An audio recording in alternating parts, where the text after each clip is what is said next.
Nano Study, your go-to place for learning finance and stock market concepts.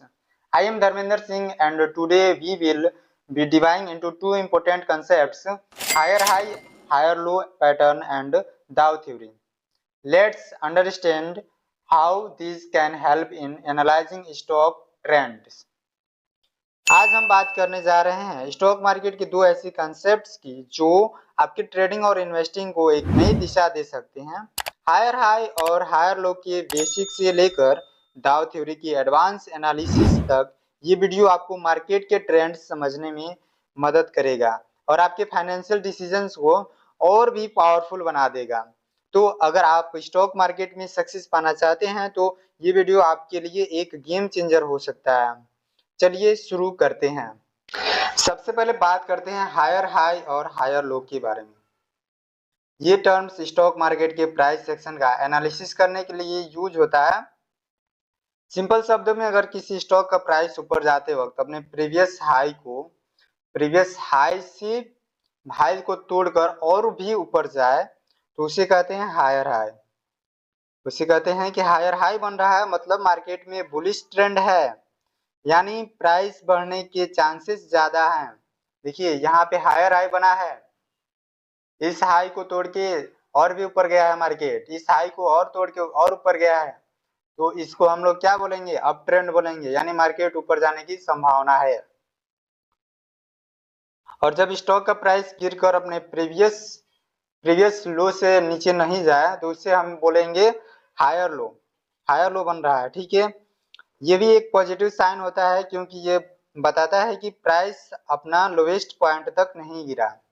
यानी यहाँ पे देख सकते हैं ये मार्केट नीचे गिरा है लेकिन अपने प्रीवियस लो के पास नहीं पहुंचा है या इससे नीचे नहीं गया है, तो इसे हम लोग क्या बोलेंगे, हायर लो बोलेंगे। ठीक है, तो जब मार्केट में हायर हाई और हायर लो का पैटर्न बनता है तो इससे हम एक अप ट्रेंड कहते हैं, मतलब बायर्स मार्केट में डोमिनेट कर रहे हैं।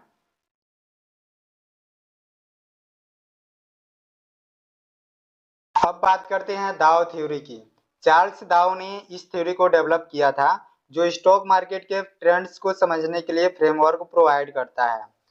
आपको बता दें दाओ थ्योरी कौन थे। दाओ थ्योरी जिन्होंने आधुनिक तकनीकी यानी टेक्निकल विश्लेषण के जनक के रूप में भी जाने जाते हैं, जिन्होंने एक सिद्धांत विकसित किया जिसे दाओ थ्योरी के नाम से जाना जाता है। दाओ थ्योरी कहता है कि मार्केट तीन तरीके के ट्रेंड्स फॉलो करता है, प्राइमरी, सेकेंडरी और माइनर ट्रेंड्स। प्राइमरी ट्रेंड कौन सा होता है? प्राइमरी ट्रेंड एक लंबे समय के ट्रेंड होता है जो 1 से 3 साल तक चलता है। यह ट्रेंड या तो बुलिश होता है या फिर बियरिश। बुलिश क्या होता है? बुलिश जिसमें मार्केट ऊपर जाता है यानी उसे अप ट्रेंड बोलते हैं, और बियरिश जो इसमें मार्केट नीचे जाता है यानी डाउन ट्रेंड। ठीक है, तो दूसरा है secondary trend. Secondary trend primary trend के अगेंस्ट चलता है। अगर प्राइमरी ट्रेंड बुलिश है तो सेकेंडरी ट्रेंड उससे थोड़े समय के लिए बियरिश हो सकता है, और वाइस वर्सा, जिसे वाइस वर्सा भी बोलते हैं। ठीक है, बीच में मान लीजिए अप ट्रेंड है और बीच में थोड़ा सा क्या होगा, डाउन ट्रेंड हो जाएगा, फिर से अप ट्रेंड का फॉर्मेशन होगा, उसे हम लोग सेकेंडरी ट्रेंड बोलेंगे। तीसरा है माइनर ट्रेंड। माइनर ट्रेंड छोटे समय का होता है और ये 1 या 2 हफ्ते का हो सकता है। माइनर ट्रेंड्स मार्केट के शॉर्ट टर्म फ्लक्चुएशंस दिखाते हैं। दाव थ्योरी के 6 पॉइंट्स होते हैं। पहला पॉइंट, मार्केट डिस्काउंट्स एवरीथिंग, यानी मतलब मार्केट प्राइस ऑलरेडी सब कुछ रिफ्लेक्ट करता है, न्यूज, डाटा और सेंटिमेंट्स, जिससे न्यूज के बेस में भी मार्केट जो है रिफ्लेक्ट कर सकता है, डाटा और सेंटिमेंट के बेस पे भी। ठीक है, दूसरा है 3 मार्केट ट्रेंड्स जो हमने अभी बताया है, प्राइमरी और सेकेंडरी और माइनर ट्रेंड्स के बारे में। ठीक है, इसके बारे में ऑलरेडी बता दिए हैं। तीसरा है मेजर ट्रेंड्स हैव 3 फेजेज। एक मेजर ट्रेंड के 3 फेज होते हैं, एक्यूमुलेशन, पब्लिक पार्टिसिपेशन और डिस्ट्रीब्यूशन।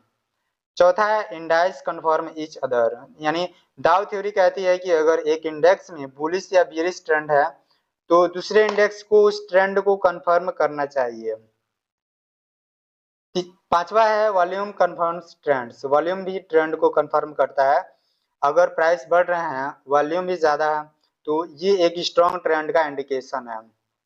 वॉल्यूम का मतलब क्या होता है कि ज्यादा लोग बायर्स हैं, अगर बायर्स ज्यादा हैं तो ये भी मार्केट को स्ट्रॉन्ग ट्रेंड के इंडिकेशन होते हैं। Trends continue until reversal signal appear, ये है छठवा। एक ट्रेंड तब तक चलती है जब तक क्लियर रिवर्सल सिग्नल नहीं आते। अगर कोई रिवर्सल सिग्नल आ जाएगी तो वहां से ट्रेंड जो है क्या होगी, रिवर्स हो जाएगी। यानी अगर आप ट्रेंड में है और कोई रिवर्सल सिग्नल आ जाएगा तो वहां से मार्केट नीचे जाने की संभावना हो जाती है। दोस्तों, हायर हाई और हायर लोज का कंसेप्ट आपको स्टॉक मार्केट के ट्रेंड को समझने में हेल्प करेगा और दाव थ्योरी एक डीप अंडरस्टैंडिंग देती है मार्केट के लॉन्ग टर्म बिहेवियर की। अगर आप स्टॉक मार्केट में नए हैं तो ये कंसेप्ट्स प्रैक्टिस करना शुरू कर दीजिए, क्योंकि ये आपके लिए काफी यूजफुल होंगे ट्रेडिंग या इन्वेस्टिंग डिसीजंस लेने में। वीडियो को लाइक और शेयर करना मत भूलिएगा और अगर आप नए हैं तो इस चैनल पर तो नैनो स्टडी को सब्सक्राइब जरूर कीजिएगा, बेल आइकन भी प्रेस कर दीजिएगा ताकि आपको सभी लेटेस्ट अपडेट्स मिलते रहें। धन्यवाद, मिलते हैं अगले वीडियो में, तब तक के लिए हैप्पी लर्निंग, सीखते रहिए।